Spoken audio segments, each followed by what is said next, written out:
was built in lifts. So it's kind of like a Tinker Toy type of project, if you will, where they just actually build them up. We're only 5 foot high. Again, one of the concerns, and you'll hear people saying this, bodies in this. People fell in.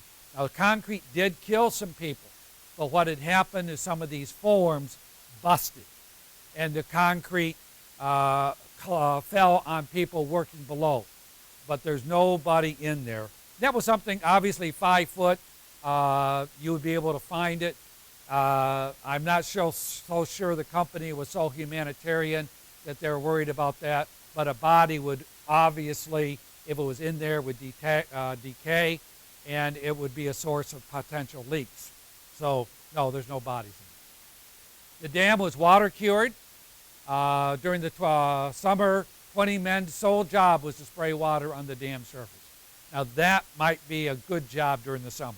At least you would have some moisture and you'd keep cool from doing that type of work.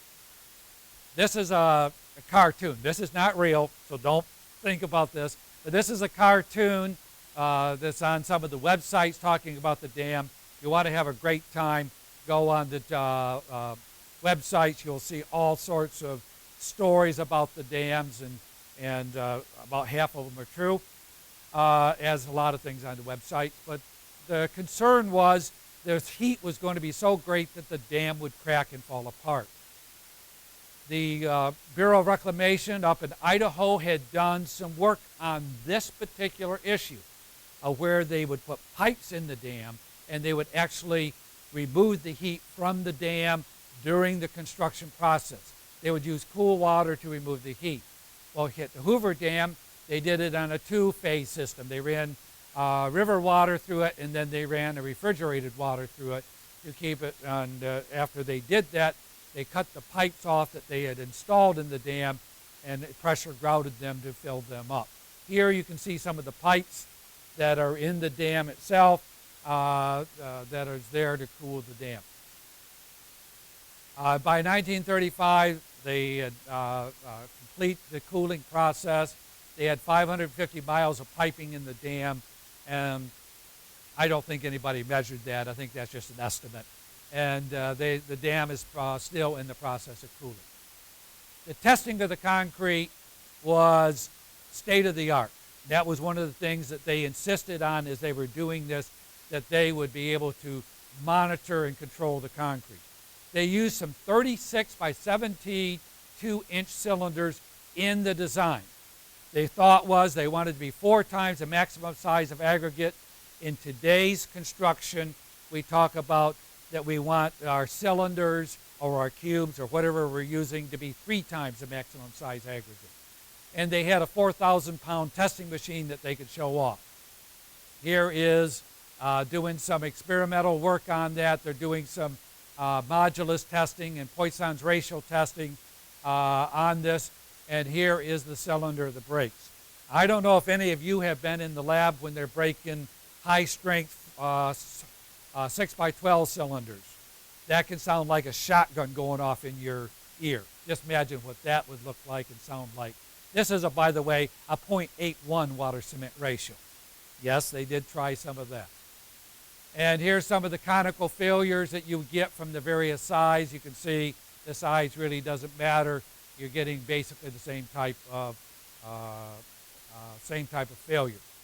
No one is entombed in the dam, but the deaths during the construction is listed as 96 people, but that does not count the people that died from heat-related issues.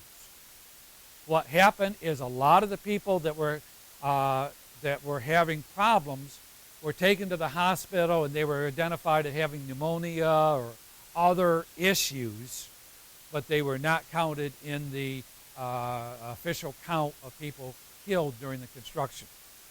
The estimate was in the summer of 1931, one worker every other day was dying on the job site. And there was a major study. They brought in engineers, they brought in specialists, I don't think they were engineers, from Harvard. Why are we having so many people die? There was a lot of theories on this. The theories varied from they were eating too many jelly donuts. To these people were now getting, because they're eating in the dining hall, were having a regular balanced diet, and their bodies weren't used to it, and thus they were passing out and having heat problems because of now eating regularly when they weren't eating regularly before. One theory that was postulated was they were drinking too much water. Now, obviously, one of the major findings on this is they have to drink water. Now, I spent some time in Saudi Arabia in the early part of my career, and I found out that when I was walking the job site, I would come in. I could not trust my body because my body would not tell me I was thirsty until I took the first couple of sips of water.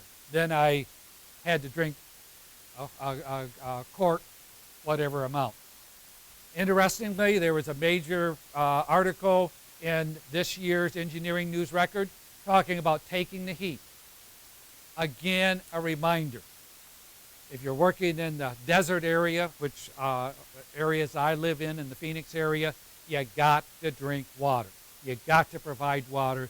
You have to make sure your workers are taking the water breaks because their bodies may not be giving them accurate information on when they need it. That was one of the major finds of this study that Harvard did. After that point, they made sure they had water stations throughout the job site and that the workers were getting proper amounts of hydration on that. The safety benefits in Arizona, which is obviously part of the dam is on the Arizona side, part of it's in Nevada, paid more than the states of Nevada in death benefits. And there are stories about workers that were injured and or found dead after a fall or something like that. His fellow workers would carry the body to Arizona, so the family would get benefits.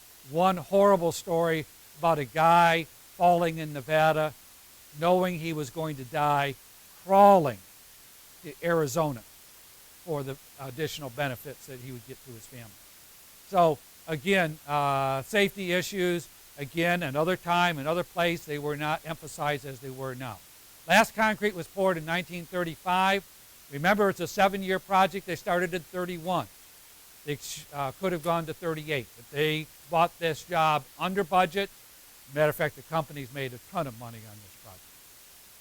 The remains of the construction, when they were done, they basically cut the construction, left equipment there, and if you are a diver, you can go down and see it. It's a challenging dive. They tell me, the information I have is about 4 years old. This is a colleague of mine that does dives like that. He said it was about 175 feet dive. I don't, with the lake levels that have been falling in recent years, probably not quite as challenging a dive. But you can see the aggregate washing facilities down there if you dive deep enough. This is what it looked like during the construction process. You can see the underground gravel pits and the railroads there. And that's what it looked like during the construction. Obviously changed some. The section through the concrete, this is out of PCA. You'll see one of these also upstairs. But you can see it is a good, well-made concrete. It is not the type of concrete we would expect with a 0.58 water-cement ratio. But it was well handled, well constructed, and just an excellent piece of concrete. I want to acknowledge that my wife worked with me on doing a lot of these type of things, and I appreciate that. One thing that I will point out to you, if you want to get a good, excellent review of this, there's many books you'll see in the bookstore, both here and at the World of Concrete. I would highly recommend, if you want to go through the theories of what went on, that you get the Hoover Dam, written by Stevens. This book is, I think, one of the most authoritative ones. It also won several prizes on the construction and the construction process as well.